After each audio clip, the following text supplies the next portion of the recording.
Welcome to The Accurate Perspective, a podcast on local politics in Yakima.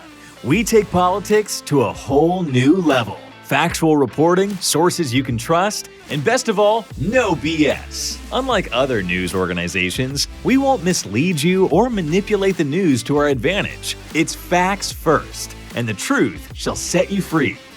Join our hosts, Matt Brown and Dave Mullen, as we do what we do best, and that's dunk on all our competitors.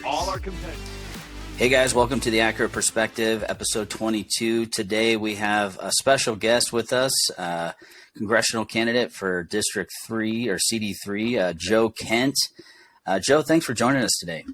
Hey, thanks so much for having me on, guys. Great. Yeah. So, Joe, you just went through a battle. I call it the battle royale of CD3, where you came really, really close. Really close. I mean, I had a 68 vote lead in my race, so not as close as my race, but in the scheme of a congressional district, that's probably about the same. What do you think, looking back at it, what do you think you need to do different this year, looking forward? Because so this will obviously be a much different race. I mean, number one, I won't be going up against a 12-year incumbent backed by the full weight of the NRCC, so the National Republican Congressional Committee, the RNC, and then a bunch of other PACs. So we won't have that. I don't have to take out an incumbent. We won't have a hard-fought, brutal, primary. At least I'm hoping we don't have that anyways. Because we have a late primary here in Washington State. We just do. The primary wasn't settled until probably mid-August because it takes us 2 weeks to count the votes. That's a whole different topic. And so by the time the vote counting was done and I was the official Republican nominee, it wasn't enough time to really mend the party and unite the party. And the Democrats really shrewdly exploited that to their advantage by rallying behind one candidate early. So we have that going in our favor. I've already had really good discussions with RNC and NRCC leadership, Freedom Caucus leadership. So we're going to have that going in our favor, but then also we're going to have a higher voter turnout this year because it's a presidential year.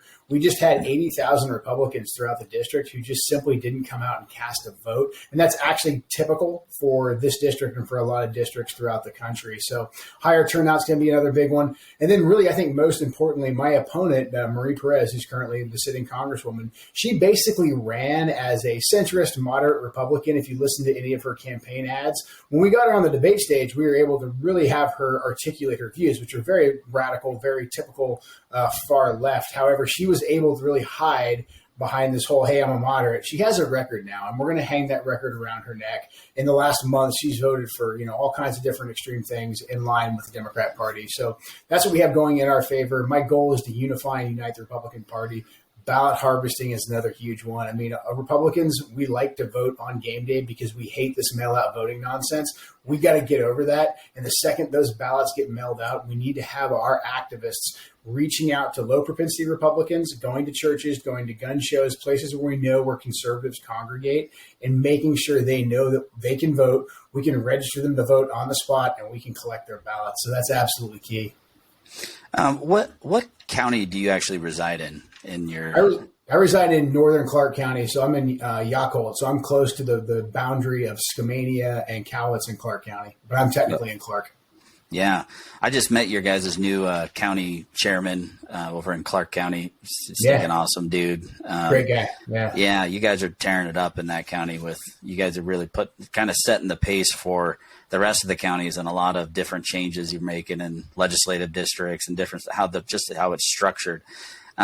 Is a lot of that structure you think going to help play out in this next go around, right? Chasing ballots. That's my cat. right on cue. Yeah, no, I think it really will.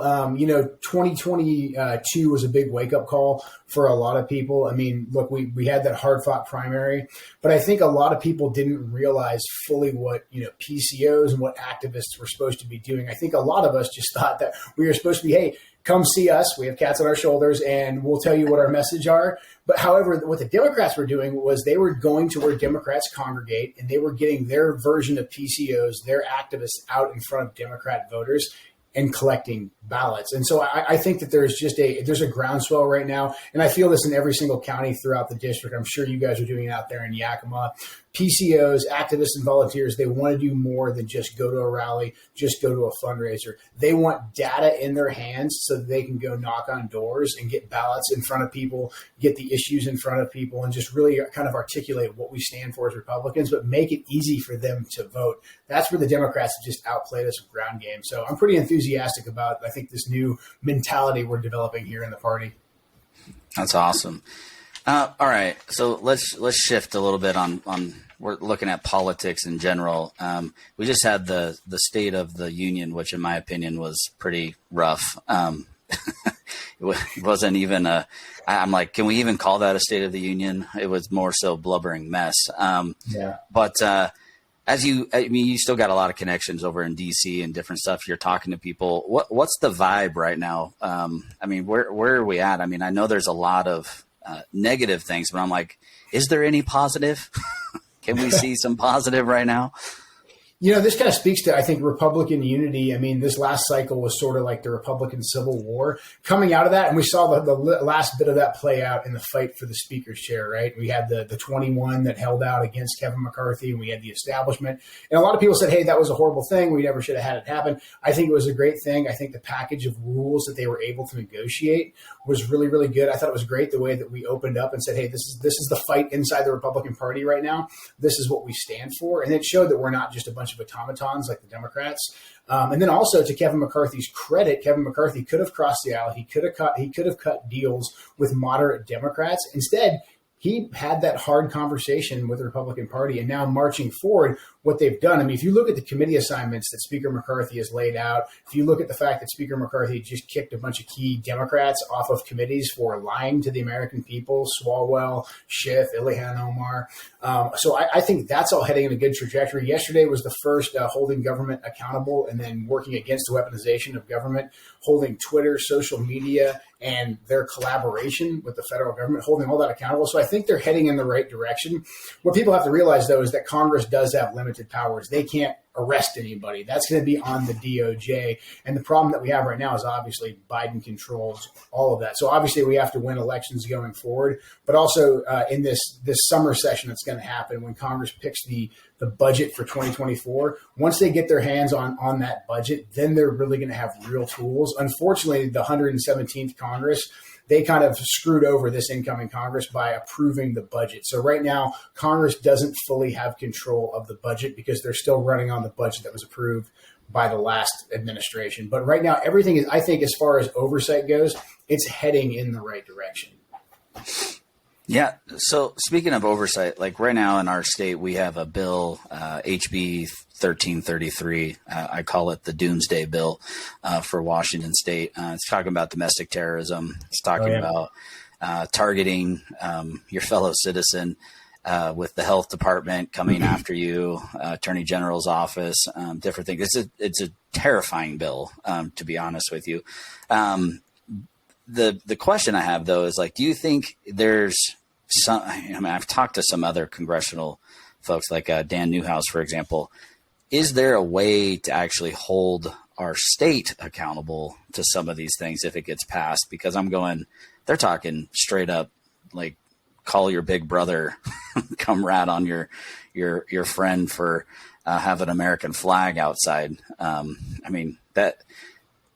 you think there's some oversight in that direction that maybe some of our viewers could go ask? Yeah, obviously this is more of a state level issue, but this is where I think the federal role can at least help and provide a lifeline.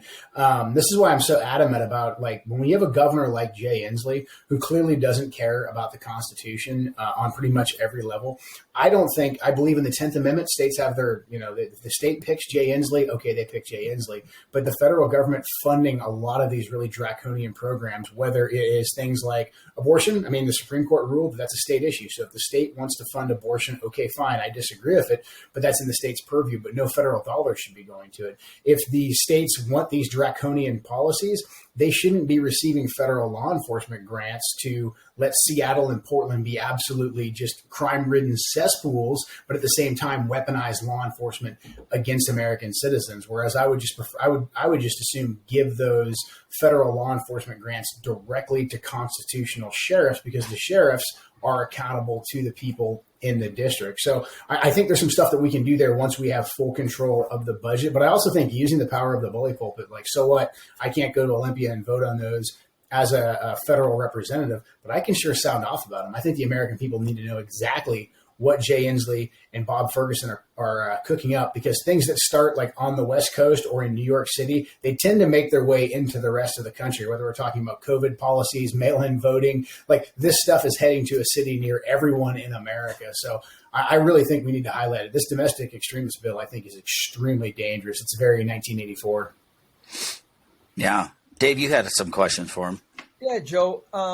Just staying on the topic of accountability and oversight, and something that has affected both of us as veterans is the VA, who recently, they have their biggest budget ever, over $300 billion. Just speaking from my own personal experience and my friends, the effectiveness and the efficiency of the VA is terrible. Just in the last 2 weeks, we lost a friend to effects from the burn pits in Iraq. Over a year ago, one of my best friends committed suicide on the steps of the Washington or the Lincoln Memorial in D.C. I just chalk these up as failures of part of the VA and not taking care of our people.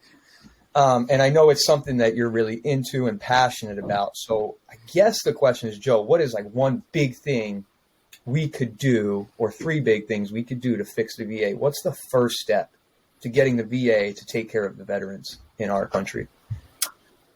Yeah, I mean, the first step, and I think you could almost say this for any government agency, we need to be able to fire ineffective bureaucrats. I mean, this is how Tiffany Smiley cut her teeth based on her experiences getting medical treatment for her husband. She went and she wrote the Mission Act. President Trump signed off on the Mission Act that lets veterans go to the healthcare providers of their choice. I mean, Tiffany's just been an outspoken advocate for that. But then also President Trump turned around and said, like, why does any of this crap happen in the first place and people don't get held accountable? And so he started looking at holding individuals in the federal government, but in particular in the VA, responsible. So I think we need that mechanism. There's something called Schedule F. It's kind of a bunch of bureaucratic jargon, but basically it gives the executive branch broader authorities to go and fire people in the permanent bureaucracy, whether we're talking about VA workers who don't do their job or folks all the way in the FBI and the CIA and that type of stuff. So I think that's critical. But the veterans' choice issue, I just think is so important, because, look, the VA, if you look at their budget, I mean, man, veterans should be getting like world-class healthcare. And we know from our own experiences that that's just not the case, because it is a administrative heavy organization. And it's just simply not serving the veteran. So if we put the funding in the hands of the veteran that says, hey, if you need healthcare, go to the provider closest to you, the VA picks up the tab, I think we're going to be moving in the right direction. We also just need a lot of accountability, because under Biden, and I've seen this happen here in our district, we had a veterans clinic in Lewis County that serviced a lot of rural veterans that couldn't make it to Portland, couldn't make it to Olympia. It was closed down. And this is happening throughout the country. And the vast majority of those resources were being reallocated back down to the southern border to deal with the illegal immigrant crisis that we have down there. So you literally have the Biden administration prioritizing illegal immigrants over our veterans. Like, you can't make this stuff up. It's just so ridiculous. Yeah, I think, giving the veterans a choice would be amazing. So I live in rural Yakima County and Selah. I can't make my way to the biggest metropolitan area. And I got 4 kids too. So it's like a whole day event for me to travel and get an assessment and then come back. I think those are some great ideas, Joe. Yeah, it's interesting. We just in Yakima, our hospital memorial actually just got purchased by Multicare, and they're switching over. And one of the things that they realized, which I thought was interesting, is the veteran piece of healthcare. How they've never viewed veterans as their own kind of segment. Yeah. It's always been kind of like, they have the people of color and the, blah, blah, blah, blah, blah, right? All these different things. But they're like, dang, we never even thought, like, yeah, this is a big issue. This is a huge problem. And I think more and more healthcare is starting to see that. But then we see it in our own federal government of just trying to do the VA. It's really frustrating. I'm not someone who served in the military, but I get really frustrated when I see, friends of mine that are struggling and trying to figure out treatment and they're just like, it's, months, my wife's father had cancer, and literally the VA was like 6 months of backlog to try to go through. And it ended up costing him his life eventually, but it was just one of those things where I'm like, this is ridiculous. Like we cannot, like these men and women put their lives on the line for us. What the heck is this? I'd rather not have a hamburger if that meant you guys get to go get better healthcare, gold standard healthcare, in my opinion. It's really just simple, kind of, as Joe mentioned, Matt. It's like, for me, my personal experience is I went through the VA, or tried to go through the VA for mental health counseling, and I came to a point where I was like, I just need help. Like, I can't wait anymore. And then we just found a private person in Yakima that we went to and paid out of our own pocket. And yeah, it was worth it, because I believe that was a life or death situation almost, right? And getting myself right.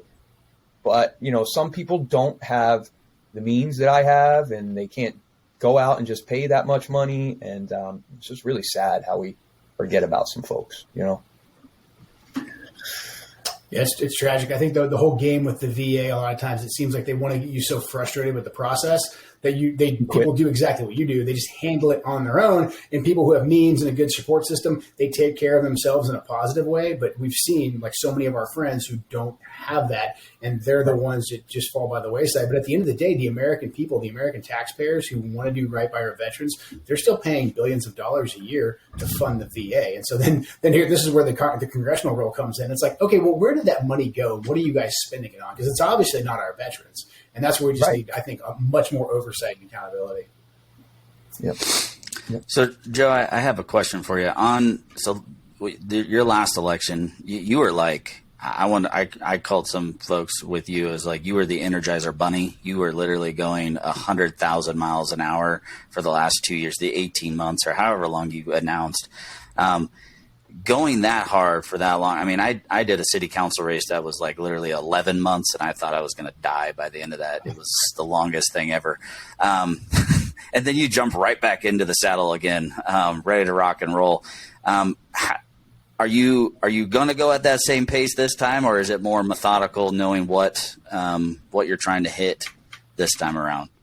Definitely some good lessons learned. I mean, last time I went from like no one knew who I was, so I think I owed it to the voters to give me a fair chance to get out there and do 300 town halls. We're going to hit the town halls again hard. We're going to hit the door knocking again hard, but probably closer to 2024 and closer to game day.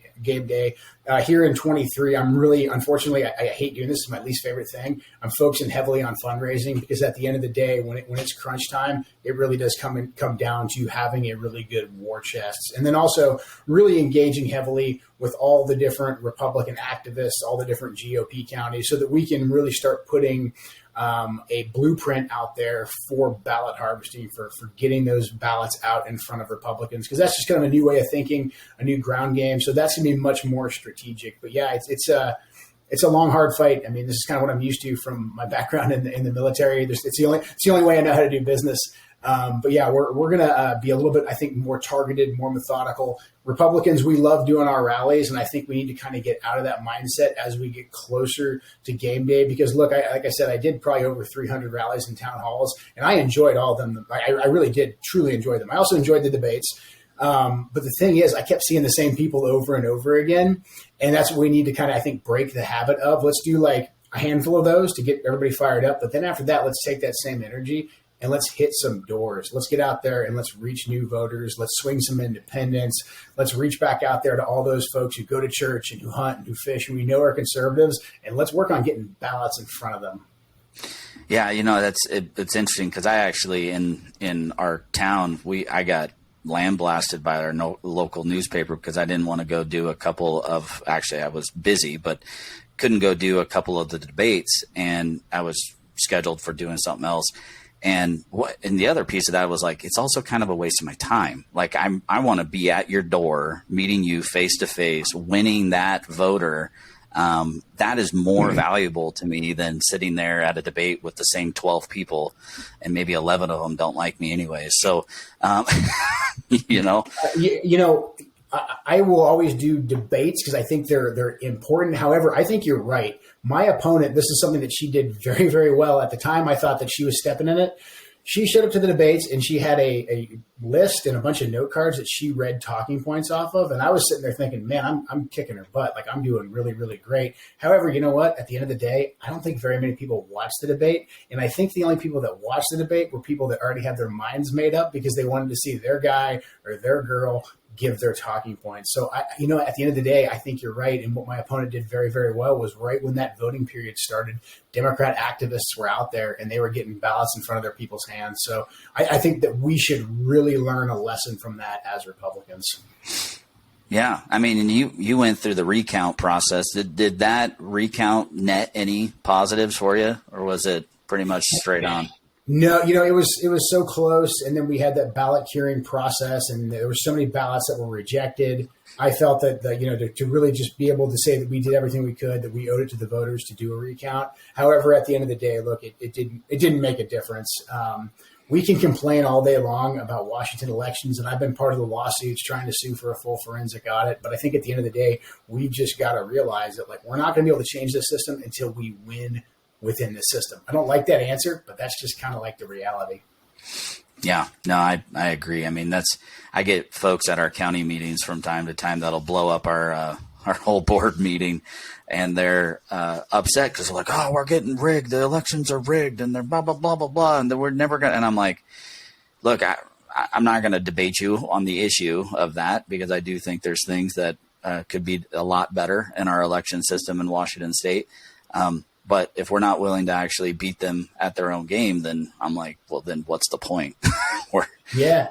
I was just actually on the phone, making my calls, asking for donations. And I had at least 3 or 4 people say to me, hey, look, I don't want to give you any money or any Republican any money because the whole thing's rigged. And I'm like, look, man, we can go down that rabbit hole. And I probably agree with 99% of what you're saying. I can probably bring a lot of evidence to prove that point too. But here's the deal. If the Democrats can convince Republicans the whole thing's rigged, don't even show up and vote, then they don't even have to rig anything anymore. They just win based on pure psychological operations. If they make, 10% of conservatives just say I can't vote anymore because the whole thing's rigged.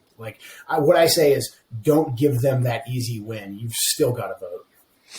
I took it upon myself recently to actually subscribe to some newsletters on the left side just so I could kind of see their psychological mythology. Those watching that might be on the left listening to this podcast, you're also doing the same thing that I'm doing. So don't judge me on it by watching this podcast. I'm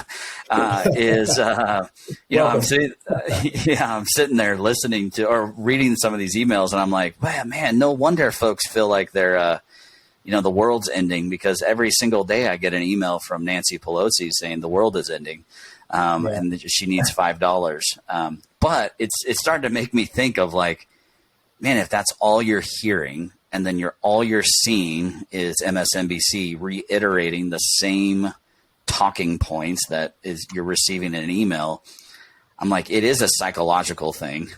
They know what they're doing. I fundamentally disagree with pretty much everything the Democrats stand for, but their execution on the political side, it's actually really savvy. Yep. Yeah.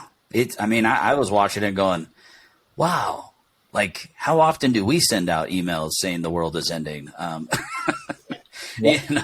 effective are we? Right. It's literally too, it's 9 a.m. every single day. Nancy Pelosi sends me an email personally to Matt Brown saying, Kevin McCarthy is ruining the house that I left him. I just start cracking up laughing and give him $5. But talking about the state of our country, where do you see us going in this next 2 years? We've got less than 2 years now, but we've got a little bit of time left with this presidency. Hopefully we're moving along in 24. Not going to have a repeat cycle. Where do you think we're going these next 2 years? We're in a very dangerous and bad place. The economy, regardless of what Biden says, I don't think you need a degree in economics to understand how much of your paycheck is just getting wasted because of inflation. The inflation's being driven because our government is spending money at a horribly massive scale, and they're not doing anything to rein that back. The energy crisis still isn't fixed. It's all self-inflicted. Biden killed off U.S. energy. That's not going anywhere. So our economy is in a horrible spot. Our leaders are leaving our border wide open. We've got fentanyl pouring into the district. I know you guys feel it out there in Yakima, just the huge surge in crime. We know Democrats in Olympia have essentially decriminalized any kind of crime. They've tied the police's hands behind their back. So crime's out of control. Our national security situation, I think, is in dire straits. I mean, we have our ruling class in D.C. wants to spend billions and billions, close to, multi-billions at this point, to go push a war against a nuclear armed country, Russia, in Ukraine, when we can't even defend our own border. So that could go sideways. Anybody in the Pentagon saying they know exactly what's going to happen as we pour more military aid into Ukraine. We basically just in the last week have learned that the West, the Brits and the U.S. stopped Zelensky and Putin from negotiating a ceasefire a year ago. There's all the scuttlebutt over like who blew up the Nord Stream 2 pipeline. So, at some point Putin is going to say like, hey, the West and America is at war with me. And what happens after that? No one can pretend that they know, especially the Pentagon that has been doing nothing but lying to us for pretty much my entire adult life. I mean, China just flew a spy balloon over pretty much the width of the United States of America before we did anything about it. And to me, that wasn't some massive intelligence operation they did. That was them blatantly smacking us in the face, saying, don't forget, we bought the guy in the White House. And if you look at the Hunter Biden laptop, that's all very real. If you look how long Biden's been an advocate for the Chinese Communist Party, all that's very real too. So we're in a very, very bad and dangerous place. And the thing is, things are so polarized right now. I hope Americans can see that without us having a massive crisis. So, to be honest with you, I'm encouraged by us being able to get a small but effective majority in the House to start exposing a lot of this. But look, we got to stay on our game. We got to keep people motivated and just tell them what the stakes are and how we have a plan to change it. That's kind of all we can do at this point. Yeah. What are some in your district? What are some folks saying to you about the gal that beat you this last year? Are they having buyer's remorse yet? Yeah, I think there's gonna be a lot of buyer's remorse. So in the district, Tiffany Smiley got about 10,000. Actually, in Clark County, she got 10,000 more votes than me. Throughout the district, she got about 14,000. So we had 14,000 Republicans who they voted for Smiley, but then they either left the congressional seat blank or they voted for Perez. And look, I get it. There was $14 million spent against me where you were told that I was either Bernie Sanders or literally Hitler. So I understand where people were kind of deceived by a lot of that. But look, these same people who voted for a Republican, they voted for a moderate because that's what she ran as. But, her first 15 votes were for Hakeem Jeffries for speaker. And Jeffries, I think, is like pretty much to the left of Nancy Pelosi. And then she voted, and I know a lot of Republicans are saying, don't talk about abortion right now, but she voted to deprive a baby that survives an abortion. She voted to deprive that child of medical care, which I think is just the most, sadistic and horrible thing I think I've ever heard. And then she voted to preserve the 87,000 IRS agents that Biden's going to use to target small businesses. She just voted to allow Biden to keep the COVID restrictions. So she ran as a moderate, but we're really going to be able to expose just how radical she is. So I think a lot of folks are starting to have buyer's remorse. There's a lot of Republicans who I think maybe didn't like Trump. They didn't like the fact I primaried an incumbent. I'm going to do everything I can to get those folks back over to our side, mainly by exposing just how radical she is. Yeah. So let's talk about Trump for a second, because I know that's in our state it's kind of a nuclear button. Anytime Trump's name is thrown around, it's like, right. Oh boy. At least in our state, are you seeking that endorsement again this time? Are you just playing it? I'm gung ho. I'm going straight ahead. This is who I am. What does that look like going forward? Yeah, I mean, it's no big secret that I'm a Trump supporter. I have a relationship with President Trump, with his family. I'm supporting Trump for the nomination. I hope he gets it. That being said, if he doesn't get it, whoever the Republican nominee is, I'm going to do everything I can to get them elected because Joe Biden is destroying the country. Look, I can go on for quite a while about why I think President Trump, especially with his foreign policy record and how dangerous the world is right now, why he's the best guy for the job.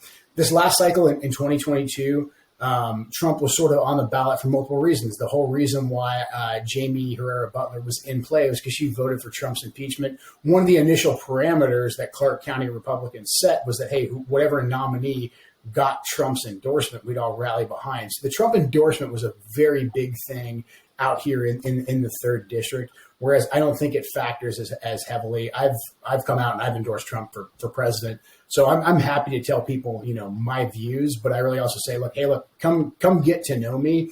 I'm a common sense conservative. I don't think people do well when they attempt to imitate President Trump as a politician. He's his own guy. I'm my own guy. So that's kind of where I stand. And then at the end of the day, whenever we get done with this Republican presidential primary, and it's probably going to be a bloodbath, but whenever that's solved, which I think is somewhere around March or April, and we have a nominee, we've all got to rally behind them. Otherwise, the Democrats are just going to continue to win and destroy our country. Yeah, that's so true. I mean, that's one of the things when, Joe, you actually endorsed me for city council, and people were like, oh my gosh, this look at this right-wing extremist, Matt Brown and Joe Kent, and they're hanging out and they're coming to take Yakima over and blah, blah, blah. Now I'm just like, as I meet with folks and they actually come to start talking to me, they're like, oh, you're not so crazy. You just want what's best for the community. And you're like, you're just a good dude. I'm like, yeah, man, I don't understand why people are so freaking crazy with this stuff. I'm like, why don't you come get to know me a little bit?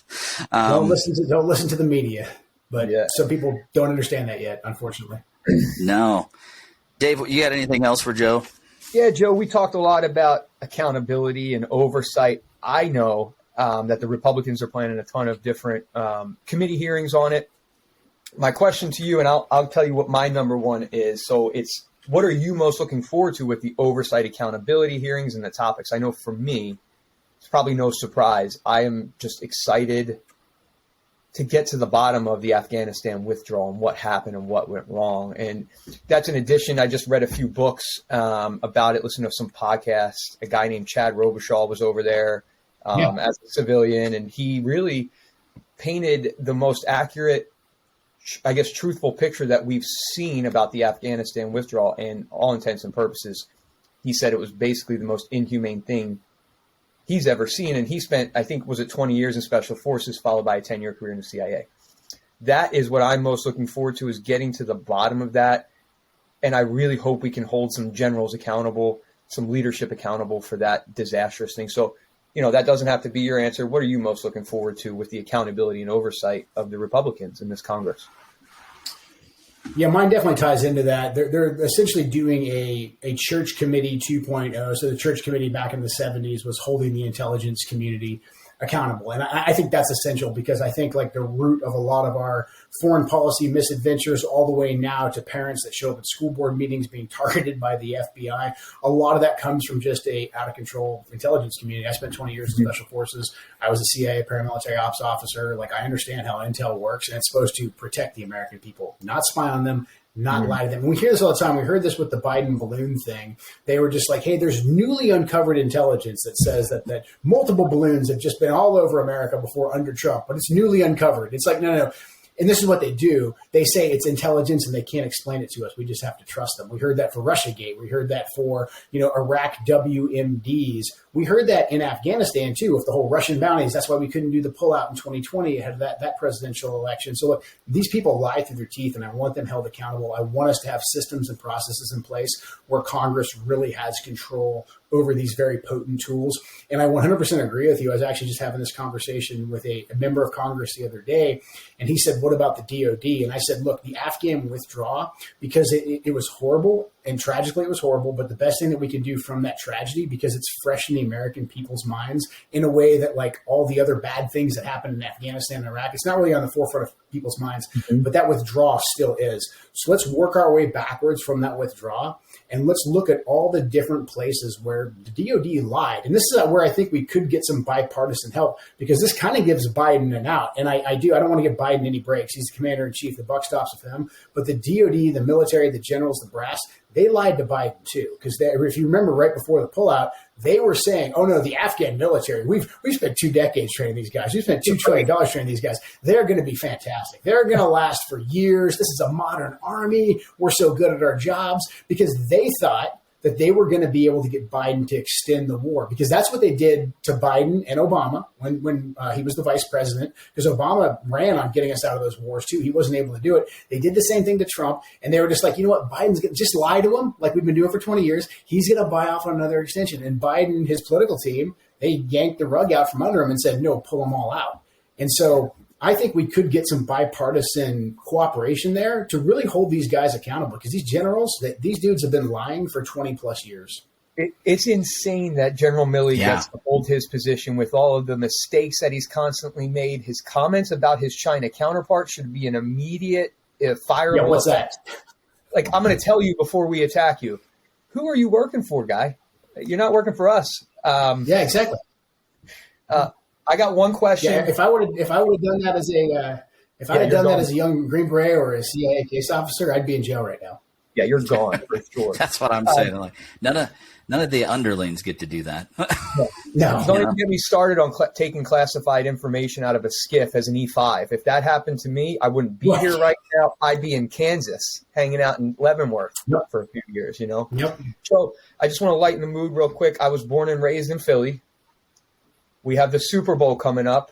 I'm not going to say this is going to dictate my support for you or not, but who is your winner for the Super Bowl? Dude, I am a horrible sports fan. I actually can't even tell you who's playing in the Super Bowl. So I may have just lost your support, but I'm terrible about sports ball. I don't even know if I can name a pro football player. I'll pivot or different perspective. Confirm that Joe Kent is an Eagles fan. Just confirm. Breaking news. Joe Kent. I like Eagles. There you go. You got it.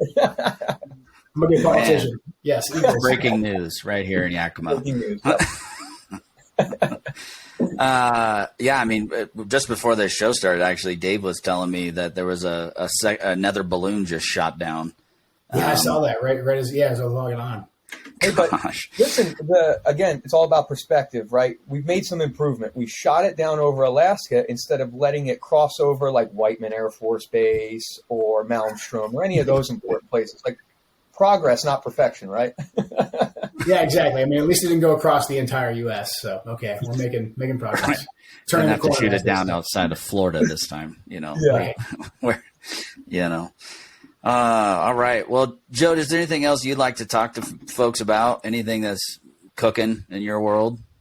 I mean, really just go to joekentforcongress.com. Anything people can donate, that's going to help us get the war chest to flip the seat. And that's where I'm going to post all my events. I'm on all the different social media, joekentforcongress.com. So hope to see everybody here. I think I'm going to come out there on the east side at some point in time. So look forward to connecting with you guys when I'm out there. Awesome. Well, I'm going to wrap this show up. Unless Dave, you got anything else? Nothing else except Feeling go good? Birds, man. Go Birds. Yeah, Eagles, blah, blah, blah. All right. Everybody, if you want to check out our podcast, go to Accurate Perspective. Check us out in all the podcast apps that are out there. Go to perspectivecast.com. We also have a Patreon if you'd like to support the show. It's patreon.com/Accurate Perspective. We also have 3 show sponsors. One is Center for Self-Governance. If you're looking for political leadership training, go get it. It's right there, Center for Self-Governance. The other 2 are locals, Mac Daddy Coffee Roasters and Baker's Auto. If you need a car repair, get it done. Go support local stuff. This is a local podcast. This is a little bit different show today. We're talking more national stuff, but it's kind of a dead season local stuff right now, so it's kind of a fun thing. We tried getting Joe on last year, but he's a little busy, so it's a little less busy right now. But anyways, Joe, thank you so much for joining us today. Thank you guys for having me. It was really fun. Thank you. Yeah, anytime. And well, guys, we'll see you again soon. We're going to try to get on actually some homeless experts at our next show to talk homeless in Yakima and try to figure out what is the issue and push some hard hitting questions at them. So anyways, guys, we'll check you next time. Have a good one.